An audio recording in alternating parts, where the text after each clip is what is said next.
Shuning uchun bir shaxsdan shuna so'rilib ekanki, Allohga yetadigan yo'l qaysi? Kayfat tariqu ilayhi. Allohga yetadigan yo'l qanday bo'ldi deb shuna degan ekan. Javob berib ekanki, law araftahu la arafta tariqa ilayhi. Agar desa Allohni tunigan bo'lsang, Allohni bilgan bo'lsang, uningga qanday yetib bordiganligini ham bilgan bo'larding deb javob bergan. Ajoyib inchik so'z bu qadrli qardoshlar. Nihoyat balog'atli aytilgan bir so'z. Agar bilgan bo'lsang Allohni, uningga qanday yetib berishni albatta bilgan bo'larding deb javob bergan ekan. Ha? Shuning uchun tabiiyki bu savolning javobini shuna o'ylasak, agar Allohni biz bilsak, tabiiyki buning keyindan chiqadigan natija nima bo'ldi? Albatta Allohni nimadan rozi qilganligini bilamiz. Allohga qanday yuzlanganligimizni bilamiz. Allohning buyruqlari ustida qanday istiqomat qilib menishimizni bilamiz. Qanday uning uchun qanday qurbonliklarni berishimiz kerakligini bilamiz va har narsaga Allohni qanday eng oldida qo'yishimiz kerakligini ham bilalaymiz. Shuning uchun Allohga yetadigan yo'l qaysi deb so'ralgan javobga agar bilgan bo'lsang, uning yetadigan yo'lni bilgan bo'larding deb javob berilgan.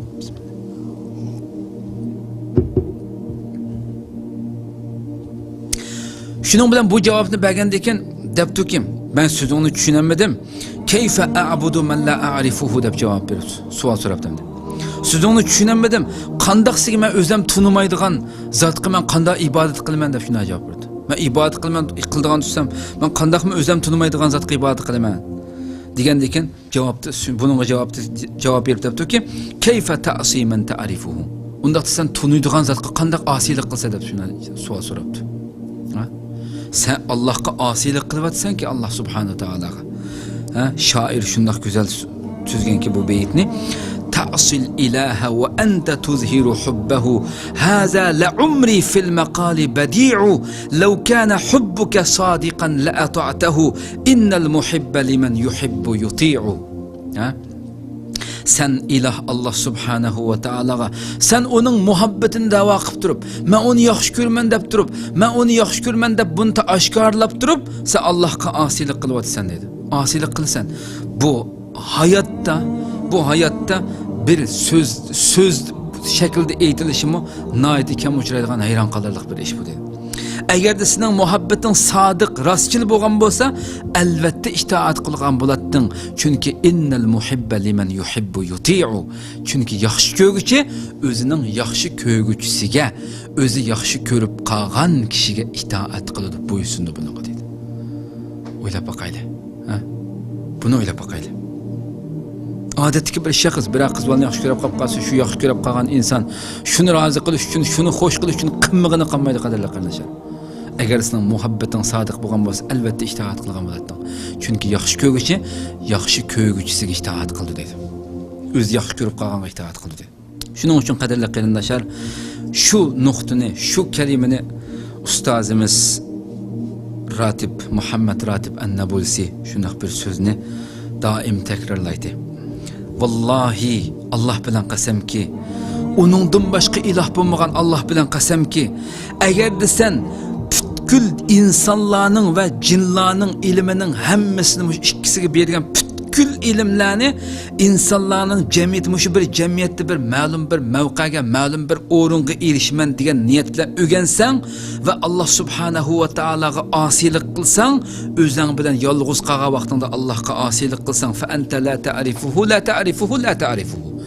Sen shaksizki Allohni bilmaysan, Allohni tanımaysan sen. Deb shunday bir so'zni davomli deydi. Ya Rabbi o'ylab boqaylik qadrli qarindoshlar. Men lam yakun lahu wara'un yasudduhu an ma'siyatillahi iza ikhtala lam ya'ba illahu bi shay'in min amalihi abada dedi.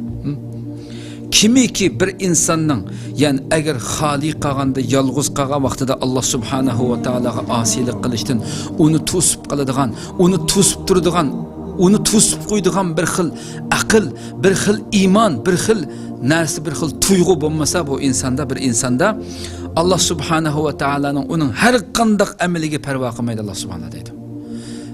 Bir insonni, bir mu'minni agar Alloh uni shu mu'minda xoli qolgan vaqtida Alloh subhanahu va taolaga osilik qilishdan to'sib qoladigan iymon, to'sib qoladigan tuyg'u, bir kuch-quvvat bo'lmasa, bu insonda Alloh u insonning boshqa butun amallariga parvo qilmaydi dedi. O'ylab boqaylik. Shuning uchun gunohning kichikligiga aslo qaramagan. Günahını bu kichik bu cho'ng deb gunohning kichikligiga qaramag'in. Valakinundur ila man ijtara'ata alayhi. Lekin sen şu günahni kichik bo'lsa-mu, şu günahni kimga jur'at qilib qilayotganligingga qaragan. Kimga qilayotganligingga qaragan. Allohning ulug'ligiga qaragan. Andan keyin sen o'zing to'xtalaysan dedi. Shuning uchun Allah subhanahu va taolaga osiylik qilishing bilan tang sen shuni aniq bilganki, sen Allohni bilmaydiganligingdan iborat edi. Sen Allohni texi bilanmaganligingdan iborat natija bu dedi.